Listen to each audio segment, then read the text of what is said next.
Sir Rakshit గారు. Chandu hello.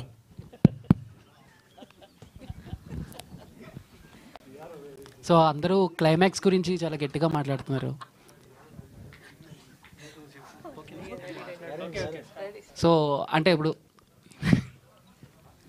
Climax గురించి అందరూ చాలా గట్టిగా మాట్లాడుతున్నారు. సో ఇప్పుడు చూడండి క్లైమాక్స్ ఉండబోతుందని. సో ఏంటి ఆ కాన్ఫిడెన్స్ ఏంటి, ఎలాంటి క్లైమాక్స్ ఉండబోతుంది? చెప్తారని కాదు, చూడాలి కదా, అది ఓకే, అది ఓకే. బట్ ఎంతవరకు కాన్ఫిడెన్స్గా ఉన్నారు మీరు? 100% కాన్ఫిడెన్స్. అంటే మంచి క్లైమాక్స్. ఎప్పుడు చూడని క్లైమాక్స్లు ఏముంటాయి నువ్వు చెప్పు చందు, ఎప్పుడు చూడని క్లైమాక్స్లు ఏముంటాయి? అంటే హీరోలు ఇద్దరు చచ్చిపోతారేమో అని. అది చూస్తే తెలుస్తుంది.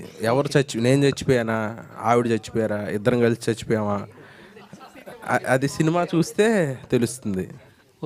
డెఫినెట్గా చాలా మంచి సినిమా చూసామన్న ఫీలింగ్తో బయటకు వస్తాం థియేటర్ నుంచి. అంటే ఈ మధ్య కొన్ని ప్రోమోస్ కానీ లేకపోతే చిన్న చిన్న గ్లిమ్స్ కానీ ఓన్లీ అక్కడ వరకే ఉంటున్నాయి, థియేటర్లో ఉండలేదు. ఇప్పుడు మాకు టీజర్లో కానీ ట్రైలర్లో కానీ చూపించినవి థియేటర్లో కూడా ఉంటాయి అంటారా, లేకపోతే జస్ట్ ఇది టీజర్లో ట్రైలర్లో చూపించినవి చాలా సినిమాలో కూడా ఉన్నాయి. ఇప్పుడు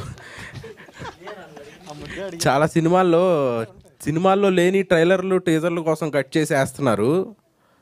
మా సినిమాలో చాలా కంటెంట్ ఉంది, మేము అది దాచిపెట్టాం, అందుకే అంటున్నాం క్లైమాక్స్ చాలా బాగుంటుందని.